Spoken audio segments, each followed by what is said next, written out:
Welcome back to the deep dive. This is where we strip away all the overwhelm. Yeah. We take that massive stack of research, the articles, the training materials you've sent us, and we really just distill it down to the pure, actionable knowledge that you need right now.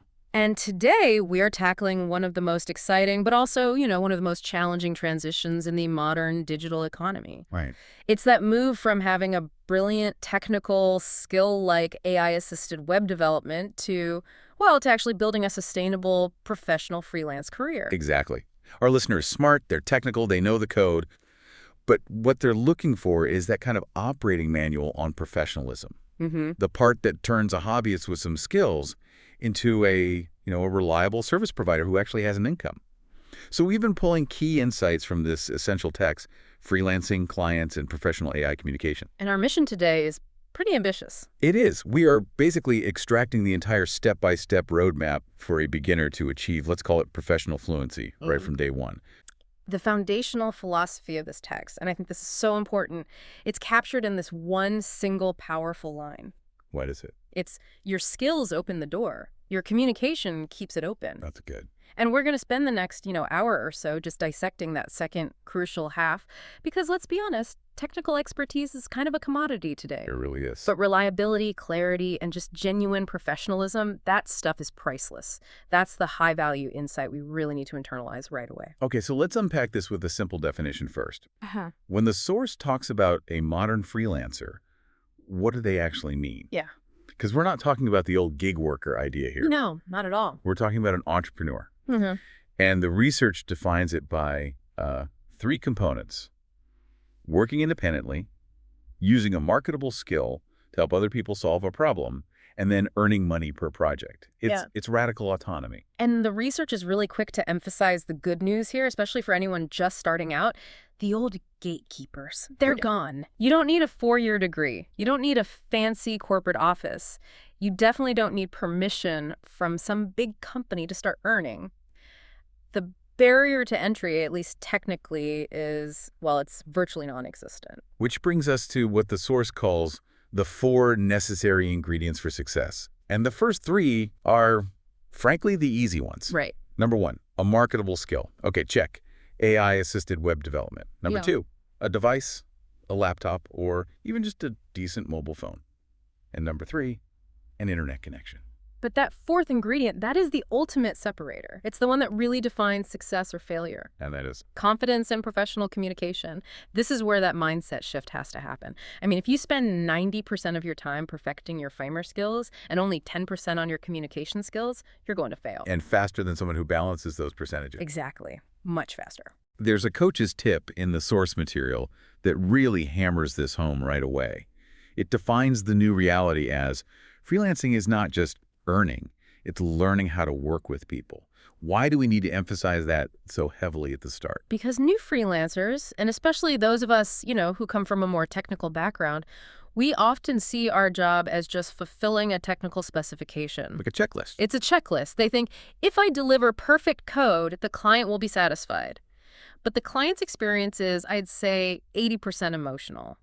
It's about feeling heard, feeling understood, and feeling assured that things are under control. So if you view this as a human interaction business that's just supported by technology, your priorities instantly shift. They have to. It shifts from writing perfect code to writing perfect, timely messages. And that simple change, that perspective shift, sets the entire tone for professional longevity. Okay, let's unpack this journey.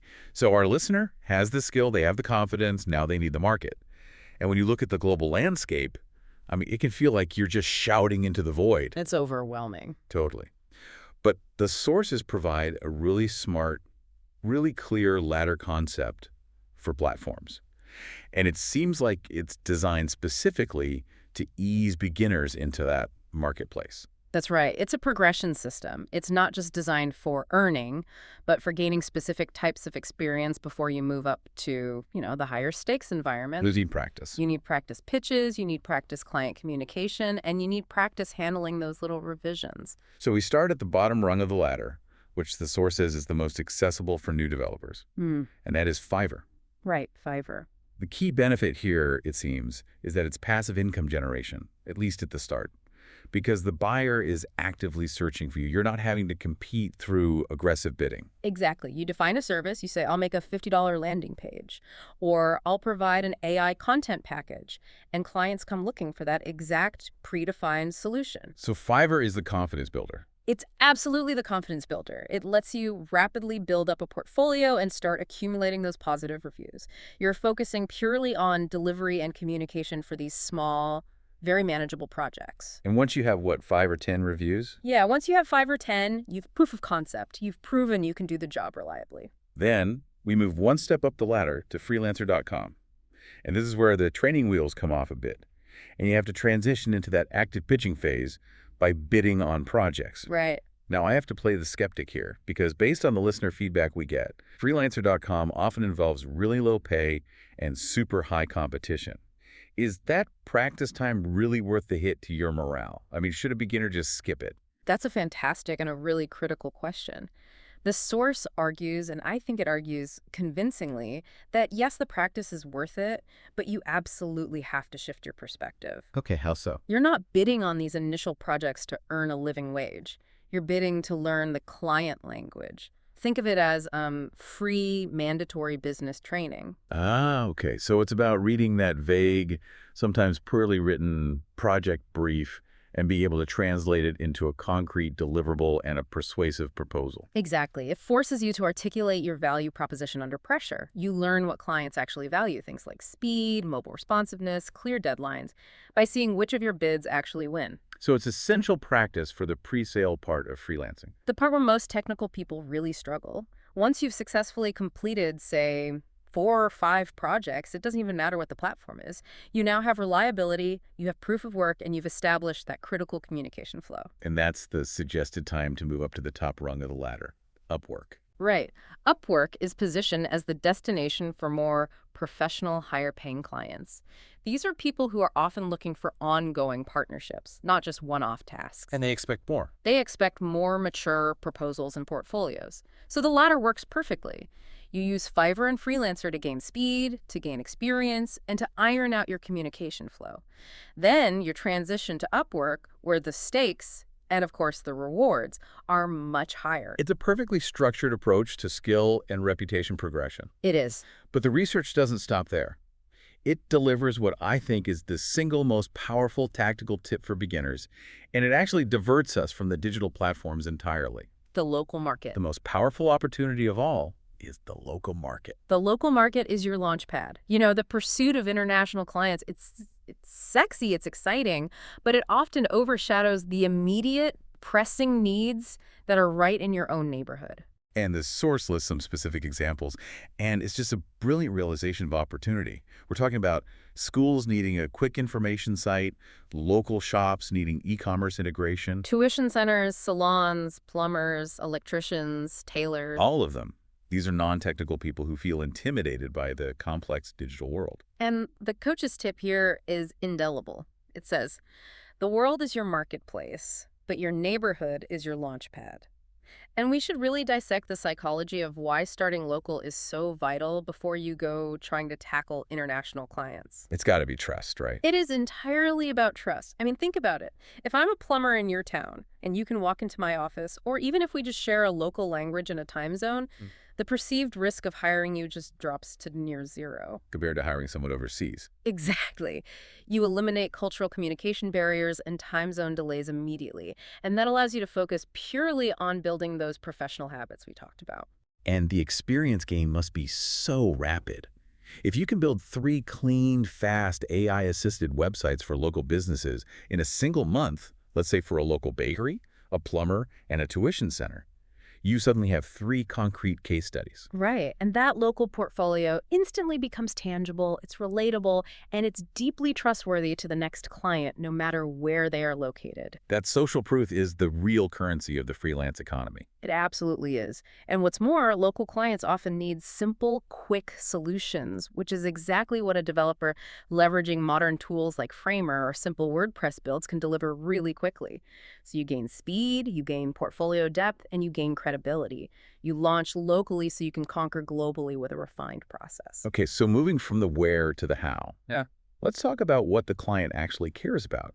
Because we can talk all day about modern frameworks and AI tools, but the research makes it abundantly clear that clients aren't paying for technical perfection. No, they're paying for reliability and assurance. Absolutely. I mean, think about the client's internal monologue. It's probably something like, I need this problem solved and I don't want any hassle. Exactly. The technical execution is just assumed. The professional experience is what they are actually buying. And we've distilled this down to the 4 core client expectations that truly matter, and they're essentially all about behavior management. So let's start with number 1, which is the cornerstone of everything. Mm-hmm. Clear communication. The source stresses 3 attributes here. It must be quick, polite, and use simple, non-jargon explanations. Let's focus on that quick part for a second. Why is replying quickly, say, within that 2 to 4 hour window that's suggested later, why is that so critical? Because a client who sends a request and then hears nothing for 48 hours becomes anxious. Right. And that anxiety translates directly into a loss of trust, and it doesn't matter how good your code is. Quick replies signal engagement, they signal respect for their time, and most importantly, reliability. It's the easiest way to differentiate yourself from the competition. And that simple explanations part is so vital, especially for technical freelancers.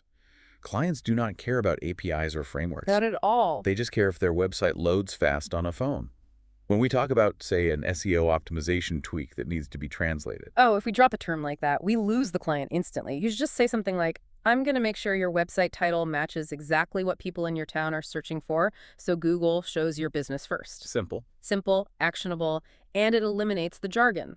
Clear communication is the vehicle for demonstrating respect. Which brings us directly to expectation number 2, understanding their needs.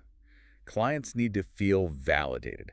They need to hear explicitly, this person understands my business problem, not just my coding requirements. This is where you make the shift from being an order taker to being a strategic partner. I mean, if you're building a site for an electrician, you have to communicate that you understand their primary goal is lead generation and building immediate authority.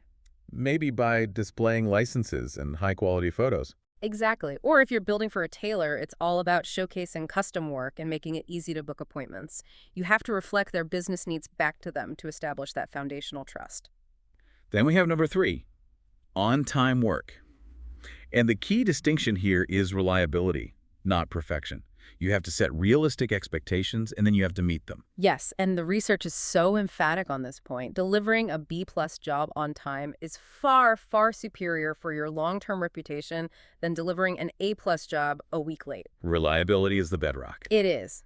If you promise the first version in 3 days and it's there on the 3rd day, the client sees you as a professional. Full stop. If you miss that deadline without warning, you have broken the contract of trust. And if you realize you might be late. The professional move is to communicate the delay before the deadline arrives, along with a revised, honest timeline. That's a sign of a pro. And finally, number 4, professional presentation. This covers everything from the clear, confident proposal structure we're going to discuss later, to the clean design of the final website, to the simple, polished invoice you send. It's about projecting confidence at every single touch point. So if we look at these 4, clear communication, understanding needs, on-time work, professional presentation, it's so clear that these are non-technical requirements. They're purely professional habits. And this is the great realization for anyone starting out. Your success is not determined by your code, but by the rigor and the consistency of your communication habits. A beginner with excellent habits will consistently outperform a technical master who is slow, confusing, or unreliable. Every single time. So the great equalizer for the modern beginner, especially one who's already using AI tools for development, is that AI can now close that professional communication gap faster than ever before. It absolutely can. This is where AI moves from being just a coding tool to being, well, a business partner. It truly levels the playing field. And this is particularly true for the global freelance market. I mean, if English isn't your first language, or if you just lack experience drafting formal business documents, AI provides an immediate professional veneer. It just removes the stress of getting the phrasing wrong. Let's just look at the sheer breadth of the AI communication arsenal that's provided in the source. This is what AI can generate for you now, all polished and professional. It's amazing. Comprehensive proposals, detailed project plans, polite messages for clarification, follow-ups, structured revision notes, polished invoices, and even formal delivery messages.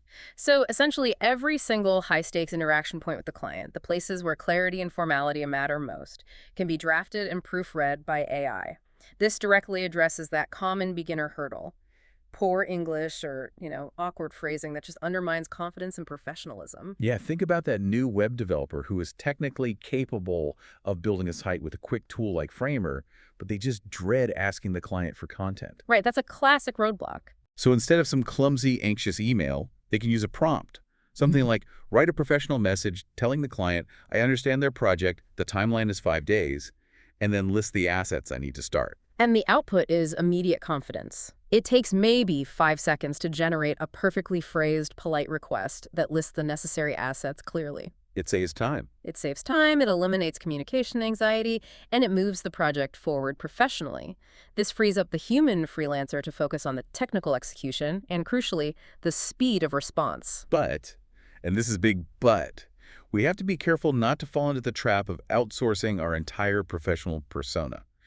The coach's insight is absolutely vital here. What is it? AI gives you the words, but your attitude gives them meaning. Oh, that's powerful. And it's the non-negotiable human element, isn't it? AI provides the perfect syntax, the perfect tone, the perfect structure. But if you take that perfect, polite proposal that AI generated for you and you send it 2 days late, The words are meaningless. they're meaningless. If you use AI to promise delivery in 72 hours and then you just disappear for a week, the polite tone is a lie. So the freelancer has to internalize the professional intent, the politeness, the honesty, the reliability that the words are conveying. Right. You're automating the writing, but you must still execute the behavior that the words promise. And this means the pressure actually shifts from what you say to when you say it and how reliably you follow through.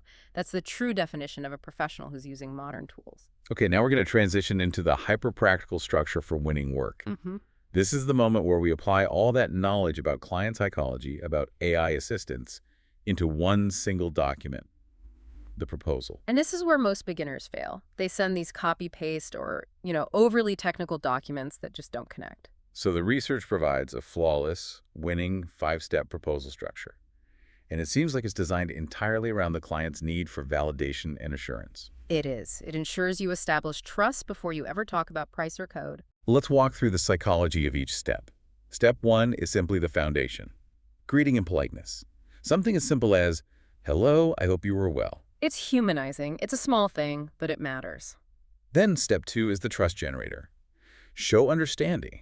You have to make the client feel heard. You never, ever send a generic bid. Never. You specifically reference their project, for example.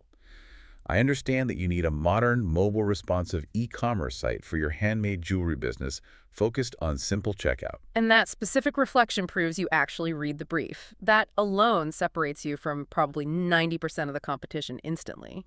Then, step 3, share how you will build it. And this is where the AI-assisted developer can really emphasize speed and modern design. You mention your tools, Framer, Replit, or maybe a tailored WordPress build, and you focus on the client benefits. The benefits, not the features. Exactly. Rapid turnaround, clean aesthetic, and mobile friendliness. You're assuring them that the process will be efficient. And notice we keep the technical jargon out of it. We're saying we use modern, fast tools to ensure rapid delivery. Instead of we're leveraging APIs and serverless functions, the language stays focused on the outcome for them. Step 4 is the anxiety killer. Timeline. You must provide a specific, short delivery goal. I can deliver the first version, your wireframe and core design, in 3 days, and the final site in 7 days. Specificity is everything there. It shows competence and confidence, and it alleviates the client's biggest fear, which is getting stuck in some endless, undefined project. And that kind of timeline is often only possible because you're using AI assistance in the development process.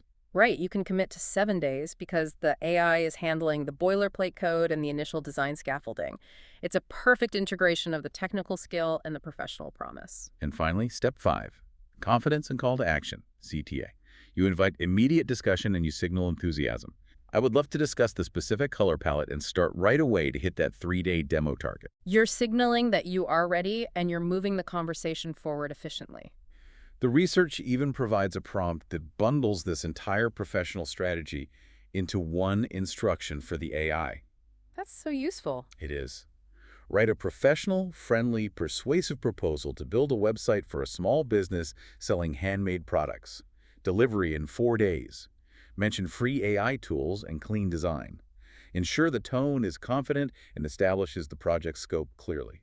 Using a prompt like that results in an immediate world-class proposal that even a total beginner can confidently deploy. And the consistency doesn't stop with the proposal. The source reviews 4 non-negotiable professional messages that have to be standardized and used at key project stages to maintain that critical rhythm of reliability. These templates establish a process, and clients love process. Why is that?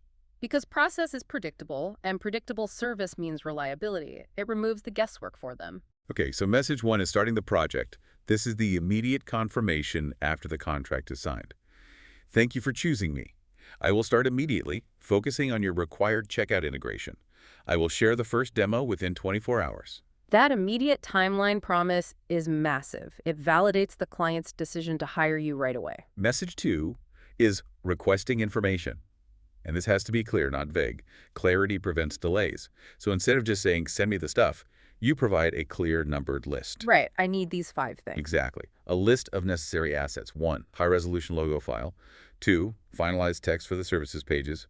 3, contact information. 4, preferred color palette, or maybe a reference site. This structured request just shows professional organization. It makes their job easier, which they appreciate. Message 3 is the update. This is proactive management. You never, ever wait for the client to ask for progress. You send a progress check and an invitation for review and changes midway through. Something like, here is the staging link for your review. Please look specifically at the homepage layout.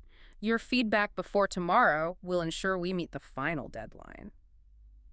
You are inviting controlled feedback, not just an open-ended, what do you think? And message 4 is delivery. Sharing the final link, confirming the next steps like domain integration, and confirming your willingness for small, in-scope revisions. It's polite, confident, and professional. These standardized messages establish consistency.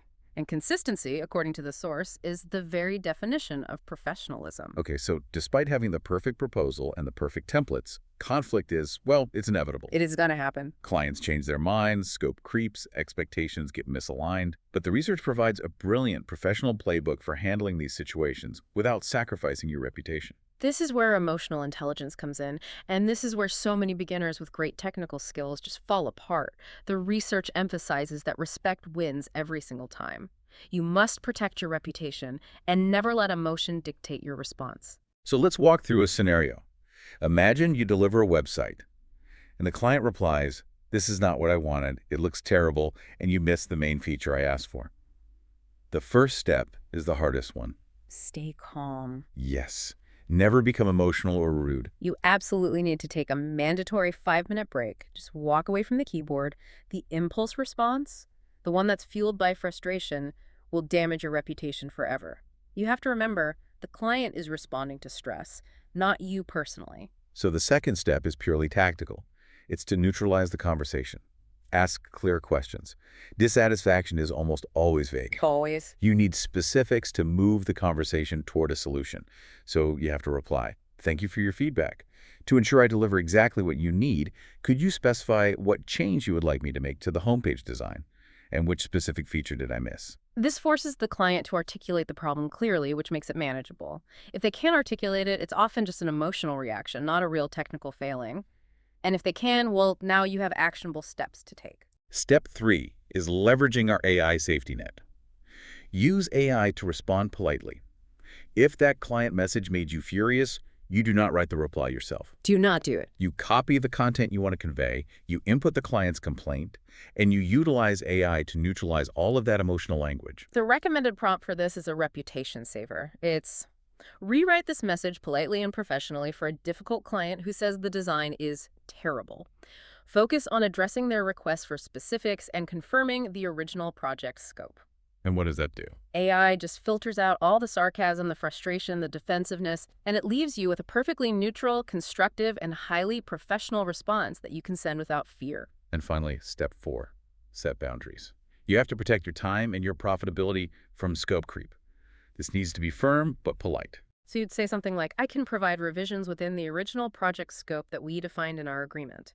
To add the new features you requested, such as a full client portal, those can be added at a small agreed-upon cost. Would you like me to draft a revised proposal for those additions? The entire strategy is about being procedural, not emotional. Exactly.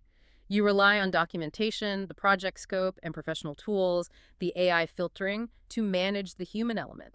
If you follow these steps, you protect your reputation, and you demonstrate the kind of professional demeanor that leads to positive reviews, even from demanding clients. This feeds directly into avoiding the 5 most common freelance mistakes, which are almost universally failures in consistency and communication habits. And the solutions just reinforce that consistency principle we keep coming back to. Let's just run through the pitfall and the immediate professional solution. Okay, mistake number 1, overpromising. The solution: promise only what you can deliver confidently. Do not submit a 24-hour delivery bid if you know deep down it's going to take you 48. Build in a buffer. That buffer is your safety net for guaranteed reliability. Mistake number 2, delivering late. The solution: set realistic deadlines, and if the project shifts, update the client proactively. Reliability means communication before the failure happens, not just apologies after the fact. Mistake number 3, no clarity on project details. The fix for that is simple. Always confirm the details before starting. Use those structured messaging templates, especially message 2, to get the logo, the name, the services, and the colors up front. A project cannot start until the foundation is laid. Mistake number 4, ignoring communication. This is such an easy trap to fall into when your head's down coding. It is. So the source provides an objective, actionable threshold. Reply within 2 to 4 hours. Even if your reply is just, received, I'm in a meeting, I'll send a full update at 3 p.m., that responsiveness demonstrates engagement. It calms them down. And mistake number 5, poor English representation. The solution: use AI to proofread everything. If you are communicating professionally, your output has to match the quality of your service. Never send a proposal, a clarification request, or an invoice without that final AI polish. So the unifying lesson here seems to be that professionalism is not some complex, advanced skill. Not at all. It is simply consistency. It's performing these small, standardized tasks well every single time. That is the premium commodity in the freelance economy. Okay, let's shift gears completely to the business side. Let's talk about the financial and strategic elements of growth. First, we have to talk about how to get paid safely, which can be a huge source of anxiety for beginners. Oh, absolutely. Especially when you're dealing with international clients for the first time. So clarity and security are paramount. The research lists a bunch of payment options based on, geographical context, local bank transfers, regional digital wallets like EasyPaisa or JazzCash. International options like Payoneer and the crucial protected escrow systems that are offered by the major platforms like Fiverr and Upwork. But the crucial requirement here is structural, not technical. The source states you must never start a project without absolute clarity on 3 specific elements: And what are they? payment method, milestones, and deliverables. If the client is vague on any one of those, you halt the project. Is that the idea? That's it. Clarity on the payment method ensures you can physically access the money. Milestones manage the project scope. You get partial payment upon specific task completion, which protects both you and them.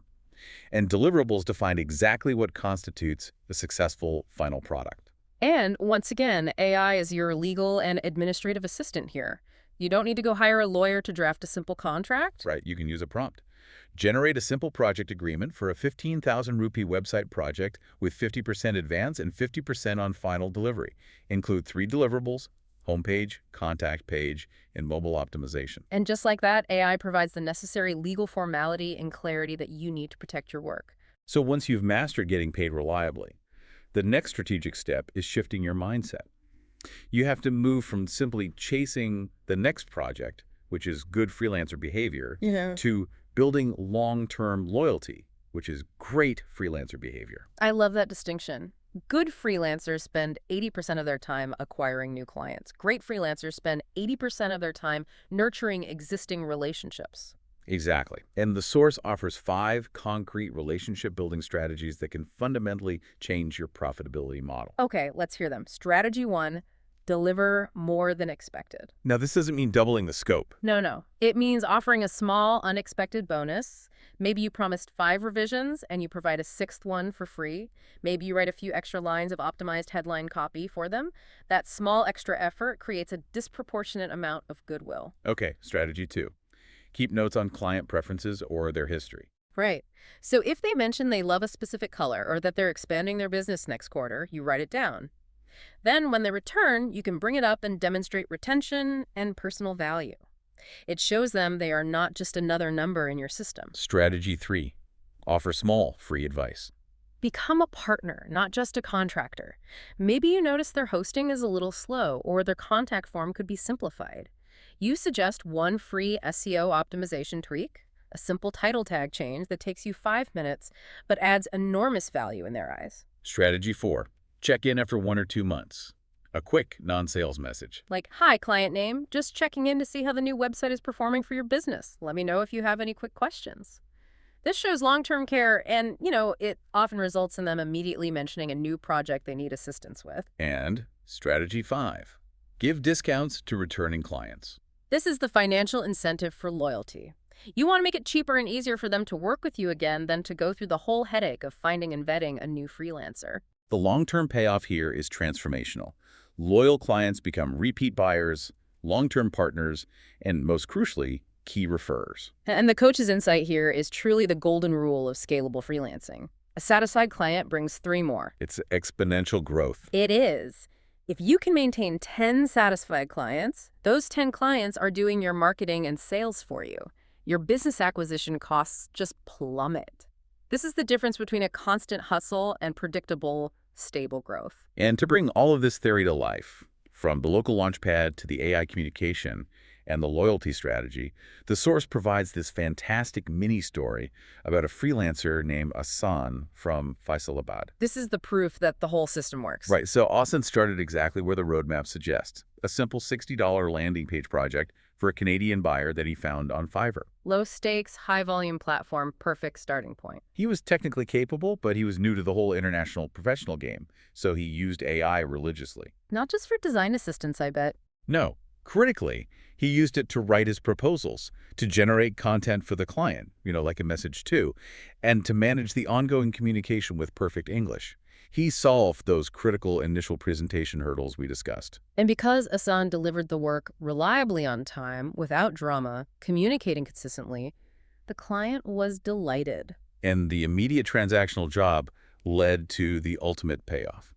The recurring revenue. Exactly. That same client retained Asan and now pays him $150 per month just for maintenance and small updates. And that is the complete cycle. He moved from a single $60 gig to a stable, recurring $150 monthly income stream, all because he executed the principles of reliability and relationship building, using AI to make sure his communication was world-class and consistent. That one story just summarizes the entire roadmap for converting raw skill into recurring revenue. So as we wrap up this pretty extensive deep dive, let's just quickly consolidate the overarching lessons we've extracted from the source material, just to reinforce that connection between technical skill and professional habit. Okay, first the foundation. Freelancing is accessible. It's accessible provided you have those 4 ingredients, with confidence and communication being the real differentiator. And remember, launch local, conquer global. Second, client needs are non-technical. You have to focus relentlessly on clear communication, assurance, and simple, reliable solutions. They're paying for peace of mind, not for complex code. Third, AI tools are your communication lifeline. They neutralize language barriers, they ensure professional structure, and they free up your time to focus on that essential human element, speed and reliability. And fourth, professionalism itself is defined by reliability, politeness, and honesty. The key takeaway, and we really cannot stress this enough, is that success is achieved through absolute consistency. And finally, growth is strategic. You have to stop chasing one-off projects. You have to start building relationships where a satisfied client becomes a long-term partner and, inevitably, brings you more business through powerful referrals. The coach's final words for this chapter really encapsulate the core identity we've been building. It says, your communication is your character. Your consistency is your success. That's a powerful equation for the modern freelancer. It is. And if AI provides the perfect professional words, the perfect character, that means the human's non-negotiable role becomes entirely about timing and execution. What do you mean by that? Well, if the words are perfect, then the timing of those words becomes infinitely more important in defining your professional character. That critical 2 to 4 hour response time we talked about, Right. that is the physical manifestation of your consistency. So it transforms communication from this difficult, subjective chore into an objective, measurable metric for reliability. So our final thought for you, the listener, as you step out of this deep dive is this. Don't just absorb these structures. You have to apply them. Immediately apply them. Use AI today to draft that structured 5-step proposal and commit to replying to all inquiries within 2 hours. Embody the consistency principle and just watch your freelance career launch with professional confidence.